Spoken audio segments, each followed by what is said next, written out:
ഇപ്പോൾ വരുന്ന വളരെ പ്രധാനപ്പെട്ട വാർത്തയിലേക്ക്. കണ്ണൂരിൽ സൂര്യാഘാതമേറ്റ യുവാവ് മരിച്ചു. പള്ളിപ്പൊയിൽ സ്വദേശി MV സനൽകുമാറാണ് മരിച്ചത്.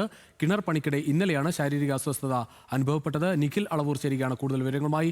നിഖിൽ, വൈകുന്നേരം 3 മണിവരെയുള്ള വെയിലിൽ നിന്നൊക്കെ മാറി നിൽക്കണമെന്ന് മുന്നറിയിപ്പൊക്കെ നൽകുന്നതിൻ്റെ ഏറ്റവും പ്രധാനപ്പെട്ട കാര്യം ഇത്തരത്തിലുള്ള അപകടങ്ങൾ ഉണ്ടാകുമെന്ന് തന്നെയാണ്. എന്തായാലും വളരെ ദൗർഭാഗ്യകരമായ ഒരു കാര്യം. എന്താണ് ഡോക്ടർമാർ പറയുന്നത്? രുചിഷ്, ഏതായാലും ഇന്നലെ അയൽവാസിയുടെ വീട്ടിന്റെ കിണർ ജോലി ചെയ്യുന്നതിനിടയിലാണ് ഇത്തരത്തിലൊരു ശാരീരിക അസ്വസ്ഥത സനൽകുമാറിന് അനുഭവപ്പെടുന്നത്. ഉടൻ തന്നെ ഈ പള്ളിപ്പോയിൽ തന്നെയുള്ള ഒരു ക്ലിനിക്കിൽ പ്രവേശിപ്പിച്ചു. പിന്നീട് കണ്ണൂരിലെ ഒരു സ്വകാര്യ ആശുപത്രിയിലേക്ക് മാറ്റുകയായിരുന്നു. ഏതായാലും ചികിത്സയിൽ തുടരുന്നത് ഇന്ന് പുലർച്ചെയാണ് മരണം സംഭവിച്ചത്.